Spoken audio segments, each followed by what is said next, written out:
Tällä videolla tsekataan, miten pelataan Lorcana-korttipeliä. Se on ihan helppoa, älkää huoliko, tulkaa mukaan.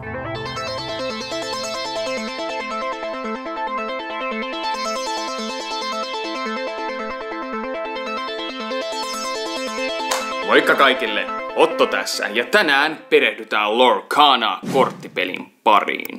Mikä on Lorcana? Lorcana on peli, jossa kukin pelaaja ottaa taikamaalarin roolin.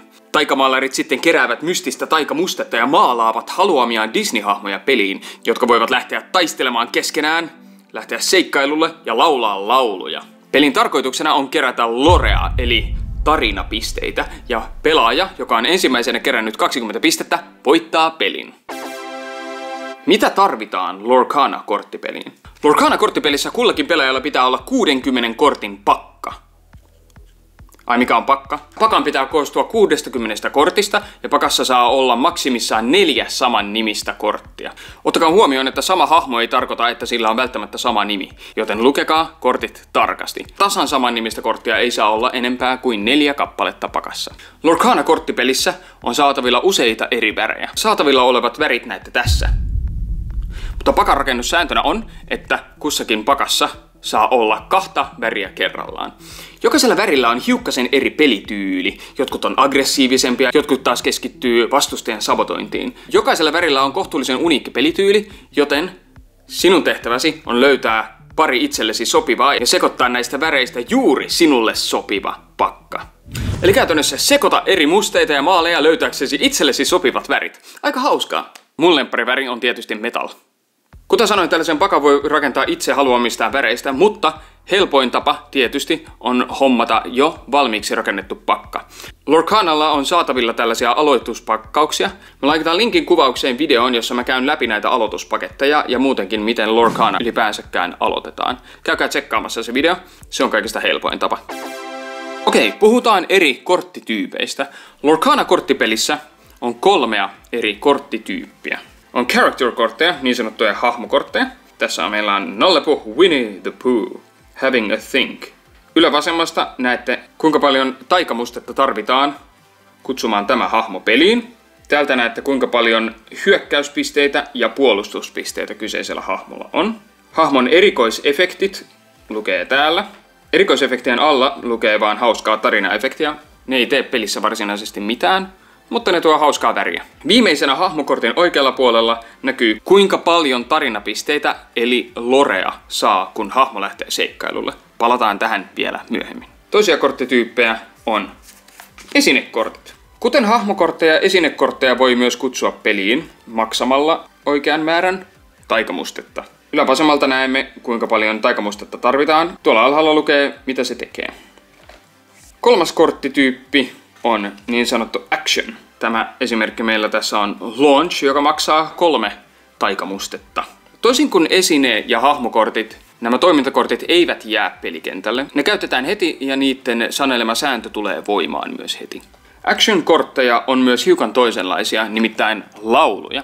Laulut ovat tärkeä osa Lorcana-korttipeliä. Meillä on tässä tämmönen laulu kuin 4 Dozen Eggs. Ne ovat hiukan kuin toimintakortteja, mutta niissä on usein erityisefektejä. Esimerkiksi tietyt hahmot voivat laulaa näitä lauluja, jolloin niistä tulee vielä hiukan voimakkaampia. Esimerkiksi tämä meidän esimerkkimme 4 Dozen Eggs on tuttu laulu Disney-elokuvasta Kaunotar ja Karva.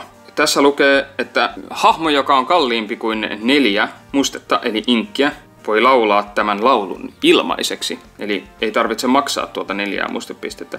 Ja sitten tässä lukee, että mitä tuo kyseinen laulu tekee. Se antaa puolustuspisteitä seuraavaan vuoroon saakka 2. Tässä on meidän kaikki 3 korttityyppiä. Hahmokortit, esineet ja toimintakortit. Kussakin Lorcana-kortissa alakulmasta näemme myös harvinaisuussymbolin. Tässä vielä muistutuksena, mitä nuo harvinaisuudet ovat. Sillä ei pelillisesti ole mitään merkitystä, mutta jos kortteja keräilee, niin on aika kiva tietää, mikä niistä on harvinaisin. Kussakin hahmokortissa lukee myös tietynlaisia ominaisuuksia, mitä se hahmoon kuuluu. Esimerkiksi tässä Nallepuissa lukee, että se on Storyborn ja Hero. Näillä ominaisuuksilla ei sinänsä pelillisesti ole hirveästi merkitystä, mutta jotkin laulut tai esinekortit saattavat viitata niihin. Sinänsä mitä tuo Storyborn, Dreamborn ja Floodborn tarkoittaa, no aika hauska juttu. Storyborn on hahmo, joka niin sanotusti on kohtuullisen uskollinen sille, miten se alkuperäisessä Disney-tarinassa on mennyt. Dreamborn on hiukan erilainen tilanne, mitä elokuvissa tai Disney-sarjoissa ei varsinaisesti ole tapahtunut, mutta mikä voisi olla aika siistiä. Floodborn taas on sitten, että se on joskus jopa täysin päinvastoin, mitä elokuvassa on tapahtunut. Eli kannattaa kiinnittää niihin huomiota. Lorcana-korteissa on aika hauskoja versioita saatu eri hahmoista. Okei, nyt me tiedetään, että on lauluja, esineitä ja hahmokortteja. Katsotaan, miltä näyttää Lorcanan pelikenttä. Pelattavat kortit menevät tänne, ylärivistöön. Pakka menee tänne. Roskis menee pakan alle. Mustekippo on täällä alarivistössä. Aloituspakkauksissa tulee myös mukana tämmönen näppärä pelimatto, jossa voi helposti seurata, kuinka paljon tarinapisteitä sinulla on. Lorcanalla on saatavissa myös puhelinapplikaatio, jolla voi seurata aika helposti näitä lore-pisteitä. Okei, nyt me tiedetään miltä pelikenttä näyttää, joten puhutaan nyt varsinaisesta pelin kulusta. Jokaisen vuoron alussa on 3 tosi nopsaa vaihetta, niin sanotusti ready, set, draw. Vaiheessa ready käännetään kaikki käytetyt kortit, eli kaikki kortit, jotka ovat sivuttain, takaisin oikein päin valmiuteen.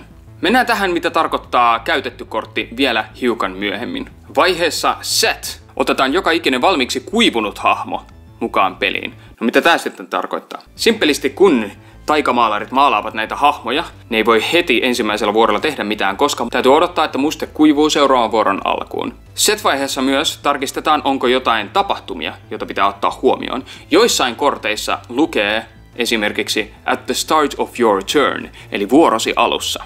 Kun ne on tarkistettu, pääsemme vaiheeseen draw, eli meillä on ready, set ja draw. Ja draw tarkoittaa simpelisti sitä, että nostetaan pakasta yksi kortti käteen. Eli nämä 3 vaihetta joka vuoron alussa. Käännetään käytetyt kortit, otetaan mukaan kuivuneet kortit, katsotaan tapahtuuko jotain ja vedetään yksi kortti pakasta.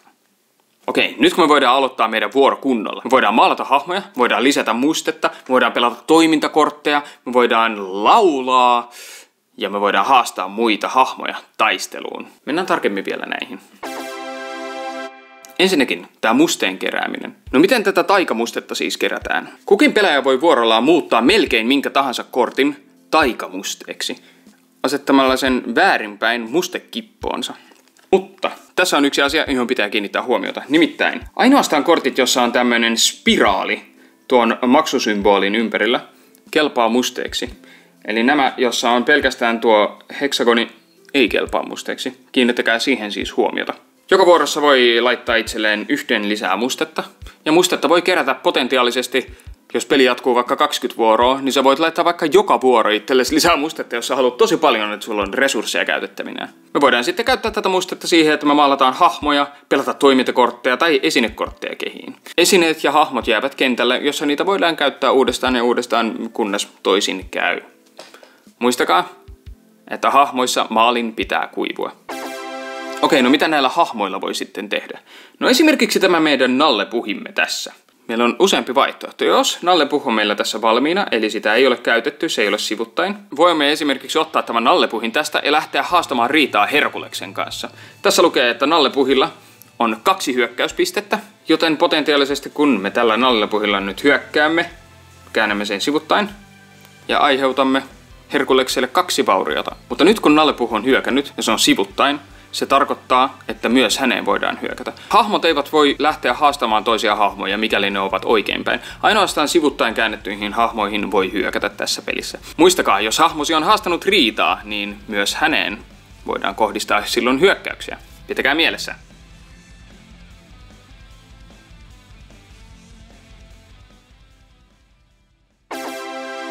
Toinen vaihtoehto, mitä hahmokorteilla voi tehdä, jos me emme halua haastaa riitaa, on lähteä seikkailulle, eli quest. Seikkailu on pääsääntöinen tapa Lorcana-pelissä kerätä lorea, eli näitä tarinapisteitä. Esimerkiksi jos me haluaisimme nyt lähteä seikkailulle tällä nallepuh-kortilla, me käännämme sen sivuttain ja katsomme kulmasta, kuinka monta lorepistettä sillä saa.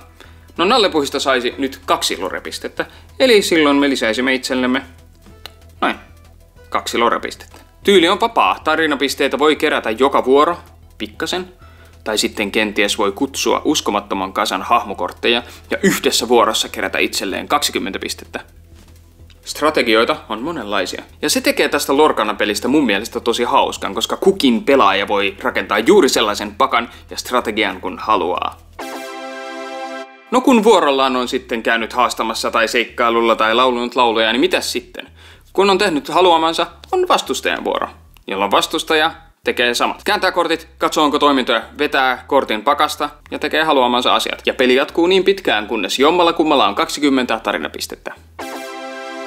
Okei, no tässä oli aika paljon tietoa. Tehdään niin, että katsotaan käytännössä, miten tämä homma toimii. Se on aika paljon helpompaa. Otetaan esimerkkivuoro. Aloitetaan Lorcana-peli. Kukin pelaaja sekoittaa pakkansa ja laittaa sen tuonne.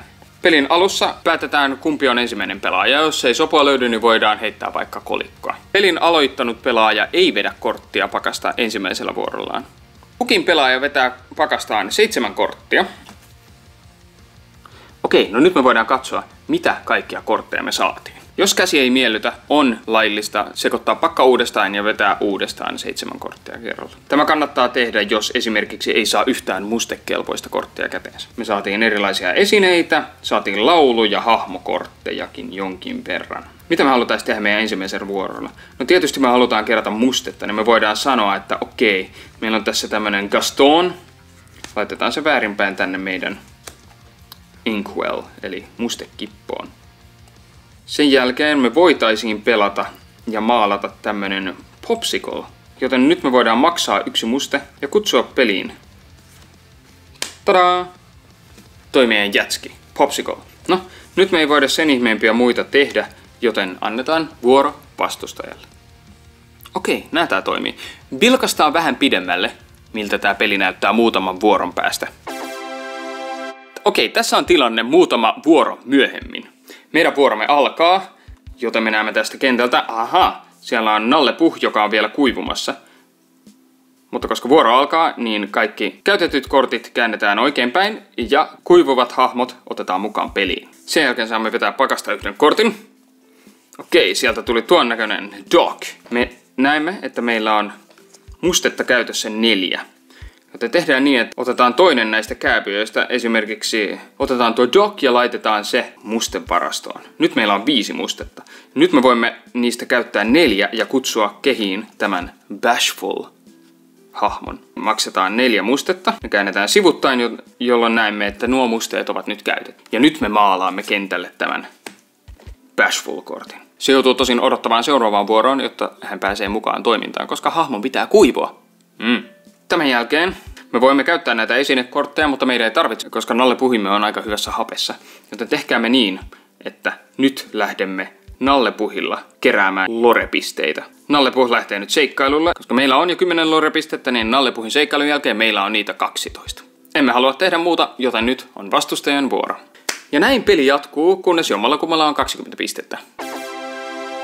Mun mielestä tää Lorcana-peli on ihan superhauska. Se on tosi yksinkertainen ja helppo oppia. Lorcanaa voi pelata kaksisteen, mutta sitä voi pelata myös useamman pelaajan kanssa. Jopa 4 pelaajaa mahtuu mukaan. Kukin vaan kiertää vuoroa järjestyksellään ja se, jolla on ensimmäisenä 20 pistettä, voittaa. Eli aika lähellä lautapeliä.